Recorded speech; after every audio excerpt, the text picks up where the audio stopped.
semuanya, Assalamualaikum warahmatullahi wabarakatuh. Perkenalkan, nama saya Sally Halida. Di sini saya akan menyampaikan sedikit tentang pembahasan mengenai COVID-19. Seperti kita ketahui, saat ini Indonesia sedang dilanda pandemi COVID-19. Jadi, mari kita simak pembahasan mengenai COVID-19. Coronavirus Disease 2019 atau COVID-19 adalah penyakit menular yang disebabkan oleh Severe Acute Respiratory Syndrome Coronavirus 2. SARS-CoV-2 merupakan coronavirus jenis baru yang belum pernah diidentifikasi sebelumnya pada manusia. Ada setidaknya 2 jenis coronavirus yang diketahui menyebabkan penyakit yang dapat menimbulkan gejala berat seperti Middle East Respiratory Syndrome atau MERS dan Severe Acute Respiratory Syndrome atau SARS. Tanda dan gejala umum infeksi COVID-19 antara lain gejala gangguan pernapasan akut seperti demam, batuk, dan sesak napas. Masa inkubasi rata-rata 5-6 hari, dengan masa inkubasi terpanjang 14 hari. Nah, pada kasus COVID-19 yang berat dapat menyebabkan pneumonia, sindrom pernapasan akut, gagal ginjal, dan bahkan kematian. Sampai saat ini, situasi COVID-19 di tingkat global maupun nasional masih dalam resiko sangat tinggi. Selama pengembangan vaksin masih dalam proses, dunia dihadapkan pada kenyataan untuk mempersiapkan diri hidup berdampingan dengan COVID-19. Nah, masyarakat memiliki peran penting dalam memutus rantai penularan COVID-19 agar tidak menimbulkan sumber penularan baru.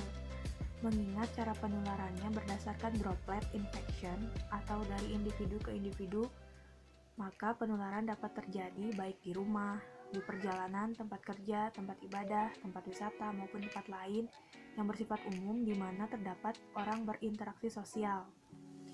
Penularan COVID-19 terjadi melalui droplet yang mengandung virus SARS-CoV-2 yang masuk ke dalam tubuh melalui hidung, mulut, dan mata.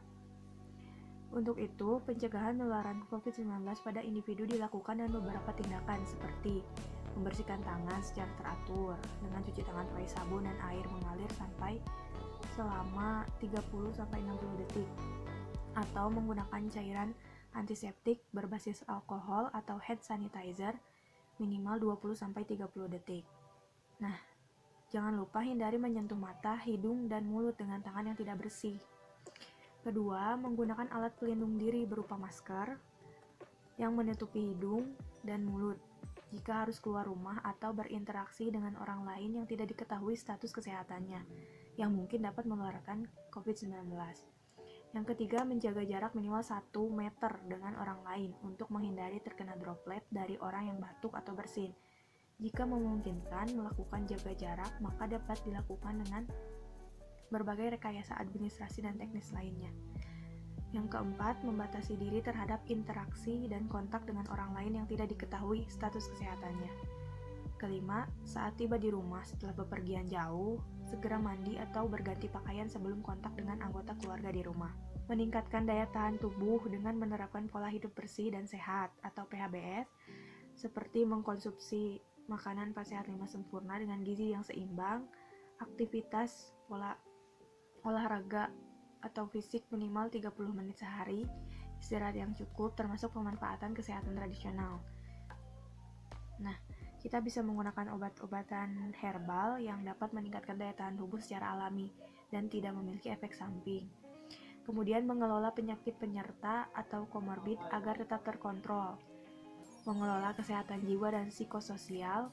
Nah, kesehatan jiwa ini termasuk salah satu hal yang paling penting karena kesehatan jiwa ini mempengaruhi bagaimana kesehatan fisik kita, mempertimbangkan aturan pembatasan sosial berskala besar di daerah masing-masing.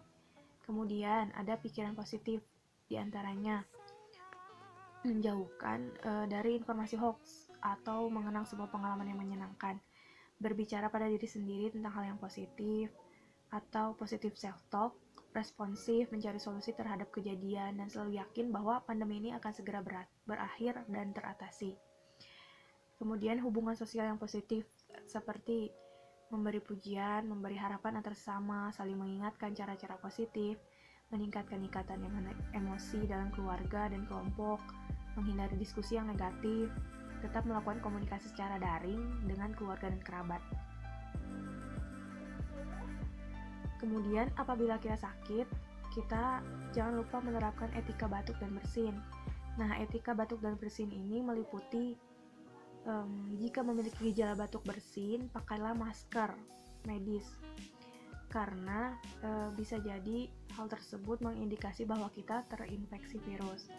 Gunakan masker dengan tepat, yaitu tidak membuka tutup masker dan tidak menyentuh permukaan masker dengan tangan, karena bila tanpa sengaja tersentuh, maka kita harus segera cuci tangan dengan sabun dan air mengalir atau menggunakan pembersih tangan berbasis alkohol atau hand sanitizer. Kemudian jika tidak memiliki masker, saat batuk dan bersin, gunakan tisu, lalu buang tisu tersebut langsung ke tempat sampah tertutup. Dan juga segera cuci tangan dengan sabun dan air mengalir atau menggunakan pembersih tangan berbasis alkohol. Dan jika tidak ada tisu, saat batuk dan bersin, tutupi dengan lengan atas bagian dalam. Seperti ini. Nah, jadi hal tersebut bisa kita lakukan secara mandiri dan dimulai dari diri sendiri untuk menjaga diri dari penularan virus. Nah, untuk gejala batuk dan bersin jika berlanjut, sebaiknya kita langsung segera berkonsultasi dengan dokter atau tenaga kesehatan. Kemudian menerapkan adaptasi kebiasaan baru dengan melaksanakan protokol kesehatan dalam setiap aktivitas. Masyarakat melalui aktivitas kehidupan sosial berkegiatan dalam memenuhi kehidupannya, kebutuhan hidupnya. Resiko pergerakan orang dan berkumpulnya masyarakat memiliki potensi penularan COVID-19 yang cukup besar. Agar roda perekonomian tetap berjalan, maka perlu dilakukan mitigasi dampak COVID-19. Masyarakat harus melakukan perubahan, yaitu perubahan pola hidup dengan tatanan dan adaptasi kebiasaan yang baru atau new normal sebelumnya, agar dapat hidup produktif dan terhindar dari penularan COVID-19. Nah, kedisiplinan dalam menerapkan prinsip pola hidup yang bersih dan lebih sehat merupakan kunci dalam menekan penularan COVID-19 pada masyarakat, sehingga diharapkan wabah COVID-19 dapat dilewati dengan baik.